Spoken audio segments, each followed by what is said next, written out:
ওম নমো ভগবতে বাসুদেবায়। জয় শ্রীকৃষ্ণ। রাধে রাধে। ভারতের আসামের গুয়াহাটি মন্দির শহরের পশ্চিমাংশে লীলাচল পর্বতে অবস্থিত, অর্থাৎ কামাখ্যা মন্দিরে পালন হচ্ছে বিশেষভাবে এই অম্বুবাসী বা অমাবতী উৎসব। এটি 51 সতীপীঠের অন্যতম। আর এই অম্বুবাসী চলাকালীন সময়ে আপনারা ভুলেও খাবেন না এই কয়েকটি খাবার, নইলে আপনার সংসারে দারিদ্রতা, দুঃখ, দুর্দশা, আর্থিক কষ্ট, এমনকি সম্পদের হানিও হতে পারে। এই ভিডিওতে জানতে পারবেন আপনারা এই অম্বুবাসী চলাকালীন কোন কোন খাবার যা আপনারা ভুলেও খাবেন না। অবশ্যই মনোযোগ সহকারে শ্রবণ করবেন, এবং যদি এই কয়েকটি খাবার খেয়ে ফেলেন ভুলেও, তাহলে হতে পারে আপনাদের সমস্ত কর্মে বাধা আসতে পারে।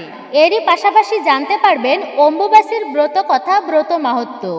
একটি বারের জন্য হলেও এই অম্বুবাসী চলাকালীন অবশ্যই শ্রবণ করা উচিত। নমস্কার, আমি দীপা। দেশ ও দেশের বাইরে থেকে যে সকল দর্শকেরা এই মুহূর্তে ভিডিওটি অন করেছেন তাদের প্রত্যেককে সুস্বাগত জানাই রায়কিশোরী দীপা, অর্থাৎ সনাতন ধর্মীয় তথ্যমূলক চ্যানেলে। আমি সর্বদাই চেষ্টা করি সনাতন ধর্মের এরকমই সকল গুরুত্বপূর্ণ বিষয়গুলি আপনাদের সামনে উপস্থাপন করতে। আসুন কিছুক্ষণ সময় প্রত্যেকে একসঙ্গে ধৈর্য ধরে আজকের এই গুরুত্বপূর্ণ বিষয় প্রসঙ্গে আমরা বিস্তারিত জেনে নিই। ভিডিওটি শুরু থেকে শেষ পর্যন্ত মনোযোগের সহিত অবশ্যই শ্রবণ করবেন।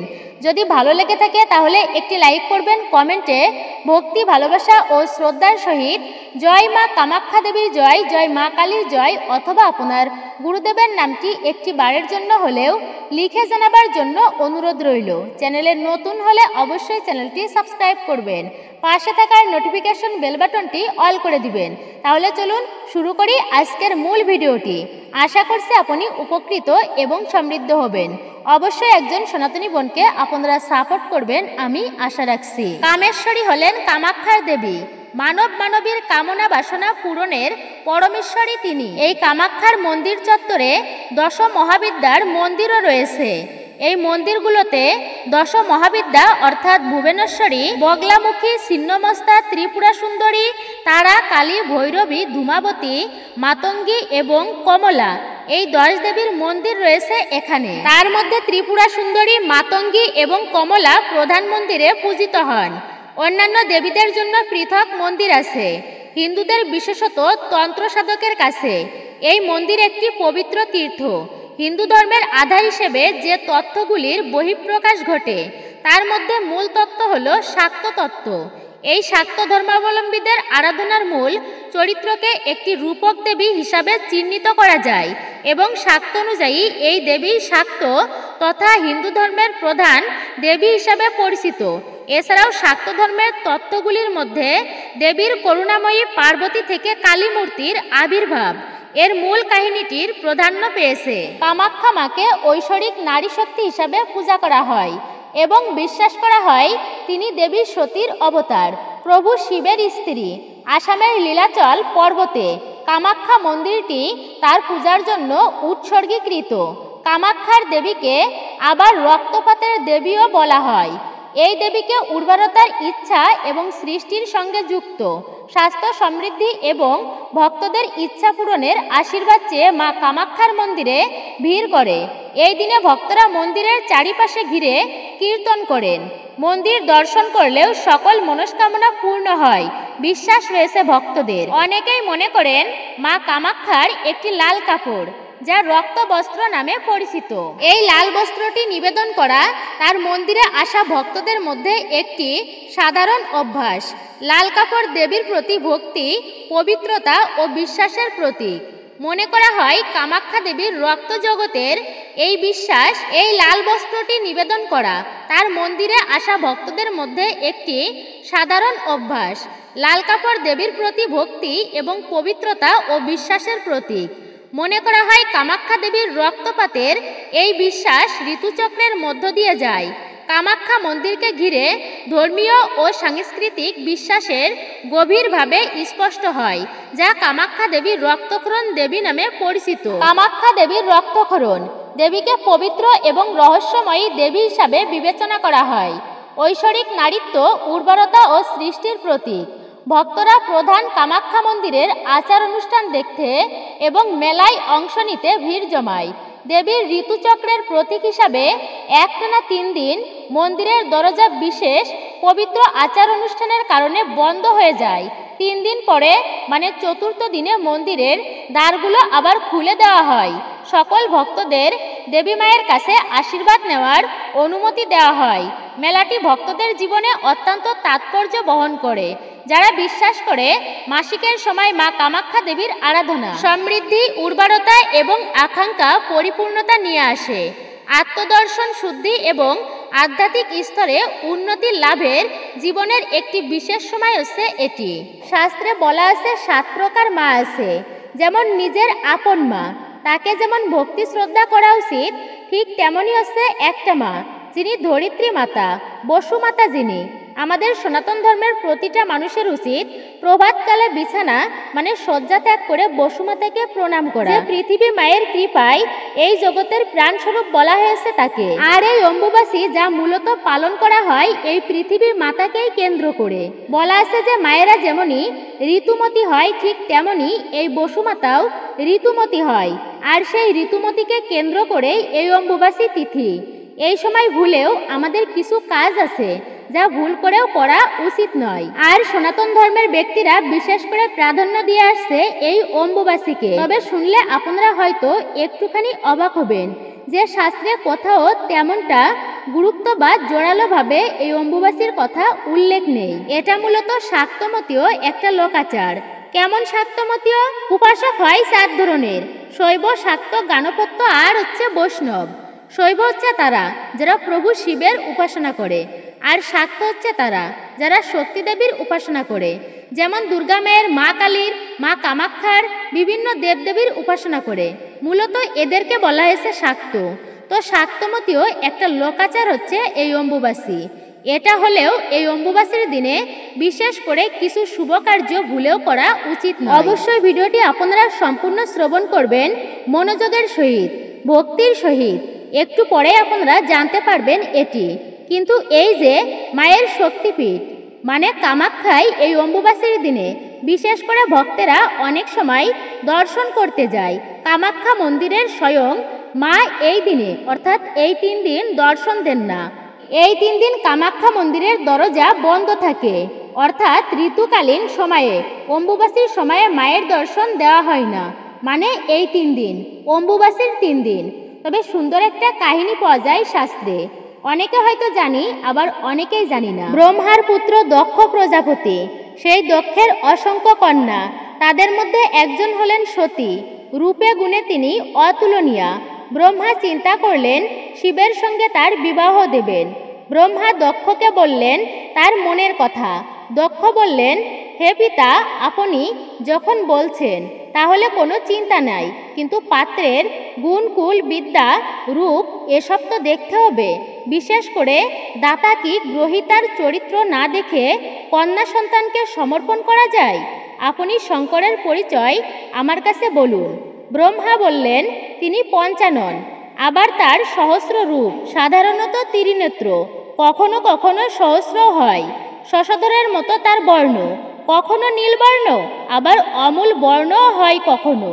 কখন কি যে ভাবেন বোঝা যায় না। তার বিদ্যা জানতে এমন কেউ নেই যে তা জানতে পারেন।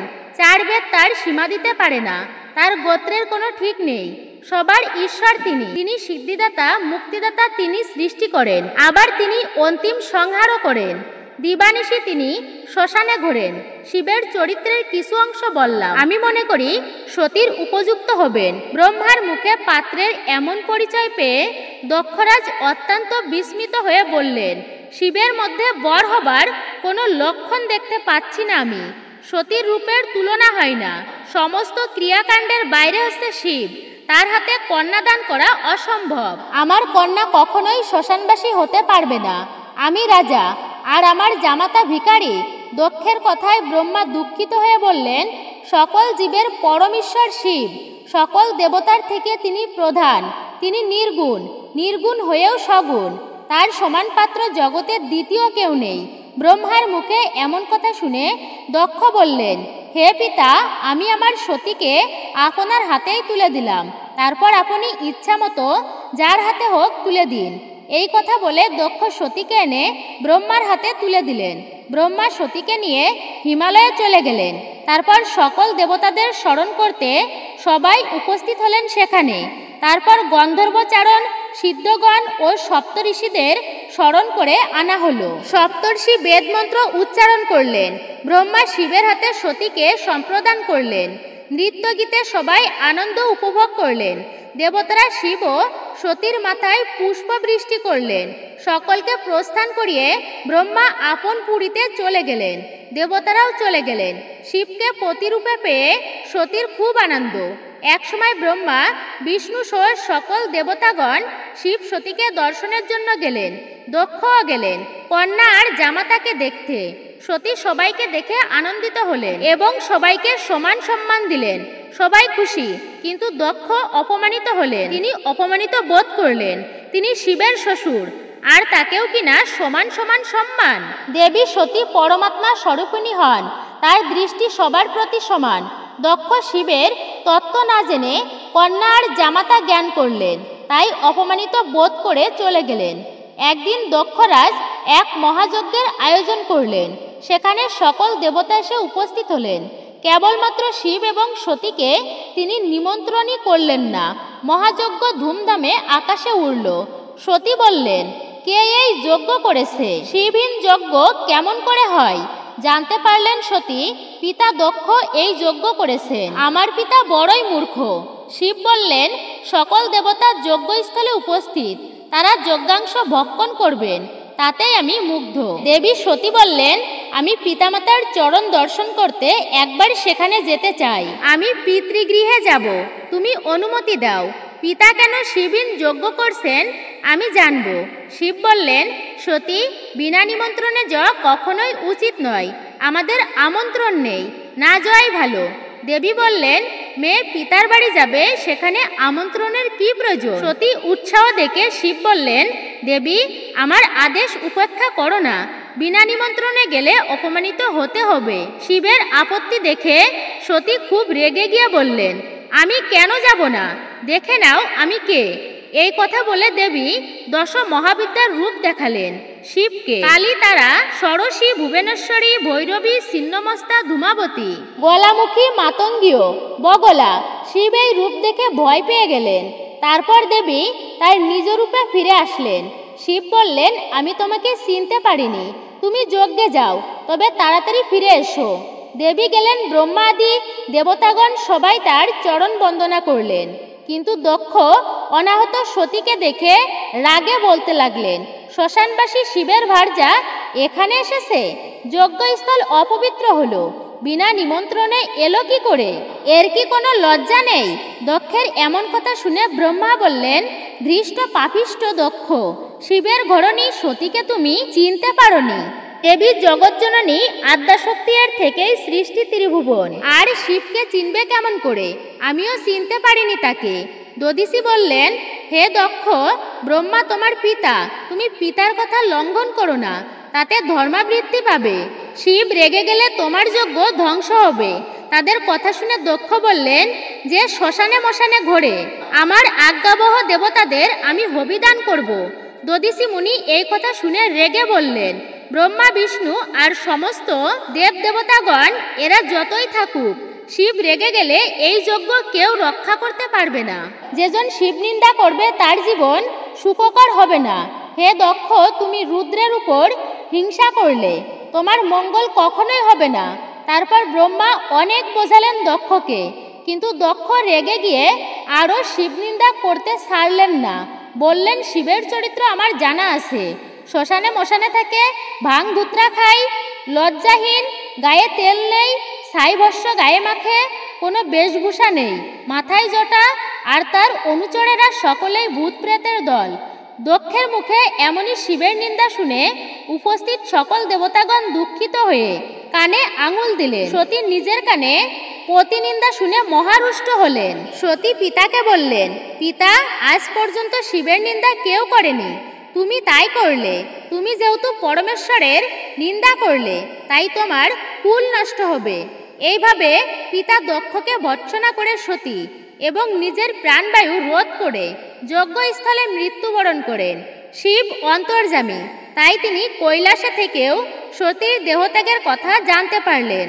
তিনি মহাক্রুদ্ধ হলেন, তার চোখ দিয়ে আগুন বেরোতে লাগলো। শঙ্করের গাত্র লোম থেকে অতি ভয়ঙ্কর এক মহাবীরের সৃষ্টি হলো। তার হাজার হাজার হাত, হাজার হাজার চোখ, হাতে শূল গদা চক্র বজ্র দগর করে আছে। সিংহের মতোই তার বিক্রম। শিম লোমজাত সেই বীর শিবকে বললেন, হে মহেশ্বর, আমাকে সৃষ্টি করলেন কেন? আমাকে কি করতে হবে? শিব বললেন, যেহেতু তোমার জন্ম আমার ক্রোধ থেকে, তাই তোমার নাম বীরভদ্র। তুমি তাড়াতাড়ি দক্ষের যজ্ঞস্থলে যাও, ধ্বংস করে এসো সেই যজ্ঞ। তোমার সাহায্যের জন্য যাকে খুশি তুমি সৃষ্টি করে নেবে। রুদ্রের কৃপায় বীরভদ্র নিজের মনে ক্রোধের সৃষ্টি করে দেবী ভদ্রকালীকে সৃজন করলেন। মহেশ্বর তখন দুজনকে আশীর্বাদ করলেন। তারা সঙ্গে নিল অসংখ্য প্রমুখগণকে। তারপর তারা যজ্ঞাকারে উপস্থিত হলো হরিদ্বারের কাছে। সেই যজ্ঞাকারের উত্তর দ্বারে দাঁড়ালো বীরভদ্র, আর দক্ষিণ দ্বারে দাঁড়ালো ভদ্রকালী। তাদের দেখে দেবতারা বুঝতে পারলেন যজ্ঞস্থলে এখনই ধ্বংস হবে। প্রমুখ ধর্মরাজ বীরভদ্র এর মধ্যে যুদ্ধ বাঁধল। ধর্মরাজকে পরাস্ত করে বীরভদ্র ঢুকলো যজ্ঞাকারে। সকল দেবতাগণ তাকে বাধা দেওয়ার চেষ্টা করলেন। আহত হয়ে দেবতারা পিছু হটতে বাধ্য হলেন। প্রভুতগণ সেখানে যজ্ঞ যুদ্ধের জন্য গচ্ছিত হচ্ছিল, সেখানে গিয়ে উপদ্রব্য শুরু করলো। যখন সেই যজ্ঞের পুরোহিতগণ ভয়ে পালালো এবং তারা নারায়ণের শরণাপন্ন হলেন। নারায়ণ যুদ্ধ করে বসিলেন। পরে তিনি উঠলেন, অস্ত্র শস্ত্র নিয়ে মারলেন বীরভদ্রের উপর। বীরভদ্রের গায়ে লেগে সব অস্ত্র মাটিতে পড়ে গেল। বহুক্ষণ যুদ্ধ করলেন নারায়ণ। যতই অস্ত্র মারেন শিবের প্রভাব এবং প্রসাদে সমস্ত অস্ত্রই ব্যর্থ করে দেন বীরভদ্র। বীরভদ্রকে দমন করতে না পেরে হরি নাক দিয়ে বীরভদ্রকে ধারণ করে ভূমির উপর ফেলে বাহুর উপর উরু দ্বারা শোষণ করতে লাগলেন। তারপর বীরভদ্র রক্তবমি করল। সেই রক্তের সঙ্গে একটি চক্র বের হলো। শ্রীহরি সেই চক্রটি নিয়ে বীরভদ্রকে ছেড়ে দিলেন। এমন সময়ে মহেশ্বর ক্রোধান্বিত হয়ে যজ্ঞস্থলে উপস্থিত হলেন। বীরভদ্র তাকে দেখে তার শরণ নিলেন। বীরভদ্রের রক্তমাখা শরীর দেখে মহাদেব ক্রুদ্ধ হলেন। তিনি নিজের যজ্ঞের মধ্যস্থলে গিয়ে সবকিছু লণ্ডভণ্ড করে দিলেন। রুদ্রের সেই ভয়ঙ্কর মূর্তি দেখে ভগবান শ্রীহরি ভয় পেয়ে সেই স্থান হতে কাননে আশ্রয় নেয়। দেবতারা ভয়ে যেদিকে পারলেন সেদিকেই চলে গেলেন। এইসব দৃশ্য দেখে প্রজাপতি দক্ষ ভাবলেন, শিবকে অপমান করার জন্যই এইসবই হলো। অপমানিত হয়ে সকল নিমন্ত্রিতগণ চলে গেলেন। পুণ্যের জন্য যজ্ঞ করেছিলেন দক্ষ, আর যজ্ঞ করে পেলেন কি তিনি? শিবের অনুচরগণ মহর্ষিগণকে মারতে লাগলেন। যখন মহর্ষিগণ বীরভদ্রের স্তব করলেন, তবুও বীরভদ্র শান্ত হলো না। তিনি দক্ষের মাথায় আঘাত করল এবং সঙ্গে সঙ্গে দক্ষের মাথা ছিন্ন হয়ে গেল। যারা যজ্ঞ করলেন তারাই মারা গেলেন। তাই সকলেই ভয়ে পালিয়ে যাওয়ার চেষ্টা করলেন। দ্বারের কাছে ভদ্রকালী ও প্রমুতগণ ছিল, যারা পালাতে চেষ্টা করেছিলেন। তাদেরকে তারা বধ করেছিল। তখন উপায় না দেখে দেবতাগণ পাখি রূপ ধরে যজ্ঞস্থল থেকে পালিয়ে গেলেন। ব্রহ্মা মুক্ত রূপ ধরে পালাবার চেষ্টা করলেন। শিব তাকে ধরে ফেললেন।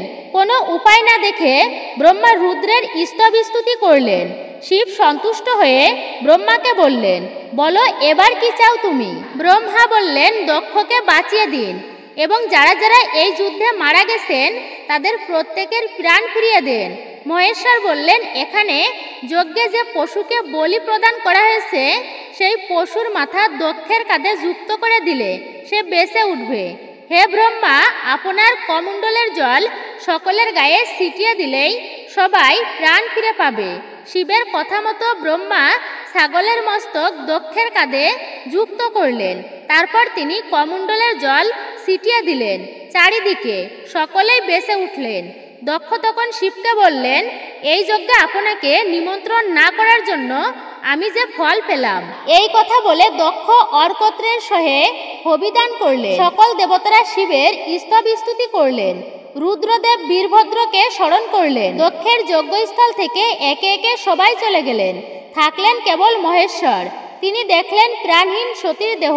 ছুটে গিয়ে নিজের কাঁধে তুলে নিলেন সতীর দেহ এবং বিলাপ করলেন। যিনি সৃষ্টি স্থিতি প্রলয়ের দেবতা, তিনি এক শোকাহত বহুগুণ বিনাশ করার পরও তিনি অচেতন হয়ে পড়লেন। জ্ঞান ফিরতেই তিনি উচ্চস্বরে ক্রন্দন করতে থাকেন, সতীকে অনেকবার ডাকতে থাকেন। উত্তর না পেয়ে তিনি অভিমান করেন। উন্মাদের মতো হয়ে গিয়ে তিনি সতীর দেহ কাঁধে তুলে নিয়ে নৃত্য করতে লাগলেন। পাহাড় পর্বত বন জঙ্গল মরু নদ নদী নানান জায়গায় ছুটতে লাগলেন। কখনো নাচছেন, কখনো কাঁদছেন, কখনো পদভারে ভূতল কাঁদতে লাগলো। তার 3টি চোখের জলের ধারা দিয়ে সৃষ্টি এক সরোবর, যার নাম হলো নেত্র সরোবর। 1 বছর পূর্ণ হলো, তবুও শিবের পাগলামি কাটলই না। এইবার বুঝি সৃষ্টি নাশ হয়ে যাবে। সকলের ভয়কে, এই ভয়ঙ্কর রুদ্রকে কে সামলাবে? প্রত্যেকেই শ্রীহরিকে স্মরণ করলেন। তিনি বললেন, যতক্ষণ সতীর দেহ শিবের কাঁধে থাকবে ততক্ষণ তিনি শান্ত হবেন না। আমি যাচ্ছি সতীর দেহকে বিনষ্ট করবার জন্য। এই কথাগুলো বলে শ্রীহরির তার সুদর্শন চক্র শিবের পেছনে পেছনে যেতে লাগলেন। ফলে সতীর অঙ্গ কেটে কেটে পড়তে লাগলো সর্বস্থানে। শিব এর কিছুই জানতে পারলেন না, কারণ তিনি তো তখন অন্যভাবে পাগলের মতো সতীর সেই খণ্ডিতকৃত অংশগুলো যেখানে পড়ল সেখানে একটি করে মহা তীর্থক্ষেত্র হলো। এইভাবে হলো 51 পীঠস্থান। মা সতীর শরীরের একটি অংশ পড়েছিল অসমের কামাখ্যায়। কামাখ্যা মন্দিরের সতী মায়ের যে অংশটি পড়েছিল তা বিশেষ যোনি অঙ্গ, আর দেবীর এই বিশেষ পবিত্র অংশটিকে প্রতি বছর এই সময়ে পূজা করা হয়। প্রতি বছর এটাকে কেন্দ্র করে হয় অম্বুবাসী বা অমাবতী। বিশেষ করে এই কয়দিন কামাখ্যা মন্দিরে থেকে জোরদার আয়োজন। কথিত আছে কামাখ্যা মন্দিরে দেবী অর্থাৎ সতীর গর্ভ এবং যোনি মুদ্রা পড়ে। এই কারণে অম্বুবাসী উপলক্ষে এখানে যজ্ঞ তন্ত্র আচার নিয়ম হয়ে থাকে। মেলা বসলেও মন্দির থেকে বন্ধ। নাট মন্দির চত্বরে নামগান হয়ে থাকে। বেশ কিছু অতীতের মাহাত্ম্য রয়েছে এই ক্ষেত্রে। অম্বুবাসী তিথি চলাকালীন শুধু দেবী মন্দির নয়, বরং বাড়িতে কিংবা মঠ যে কোনো কোথাও এই নিয়ম মানতেই হবে। বেশ কিছু কাজ এই কয়দিন করতে নেই। প্রথমত গাছে হাত দেওয়া, নতুন গাছ লাগানো এবং কৃষিকাজ না করলেই ভালো। এই সময় হাল ধরতে নেই। বিশেষ করে অবিবাহিত মায়েদের গাছের ফুল তোলা নিষিদ্ধ। এই সময় বাড়িতে কাঠের সহযোগে আগুন জ্বালানো একেবারেই উচিত নয়। খোলা আকাশের নিচে এই কাজ করবেন না।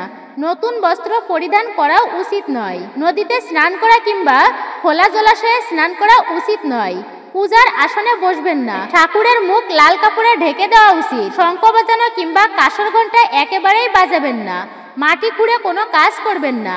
লোহা পেটাই কিংবা লোহার জিনিস বাড়িতে আনবেন না এই অম্বুবাসী চলাকালীন সময়ে। অম্বুবাসী তিথি চলাকালীন সাধ্যমতো কিছু জিনিস পুরোহিতকে দান করুন। যাদের দীক্ষা নেওয়া হয়ে গিয়েছে এই তিথি চলাকালীন তারা অবশ্যই নিজের গুরু বাড়ি যান এবং গুরুর দর্শন করুন।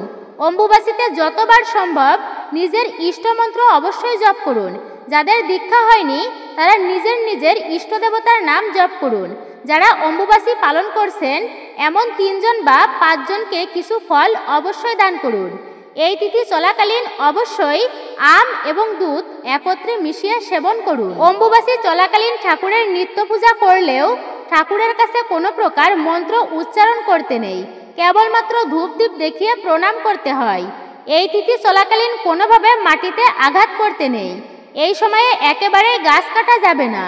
এই তিথিতে কোনো শুভ কার্য বা মাঙ্গলিক কার্য করতে নেই। অম্বুবাসীতে কখনো টাকা ধার দেওয়া নেওয়া যাবে না। এই সময়ে কোনো ঠাকুরের কাছে কিছু মানসিক করতে নেই, যদি খুব প্রয়োজন না থাকে। তা না হলে এই সময়ে কোথাও ভ্রমণ করতে নেই। আষাঢ় মাসের মৃগশিরা নক্ষত্রের 3য় চরণ শেষ হলে ধরিত্রী মাতা ঋতুমতী হন। এই সময়ে পালন করা হয় অম্বুবাসী। আমরা জানি কোনো নারী রজস্বলা হলে তখন তিনি সন্তান ধারণের উপযুক্ত হন। ঠিক তেমনি মনে করা হয় বর্ষার আগমনে ধরিত্রী মাতা রজস্বলা হন। এরপরেই ফলে ফুলে ভরে যায় পৃথিবী।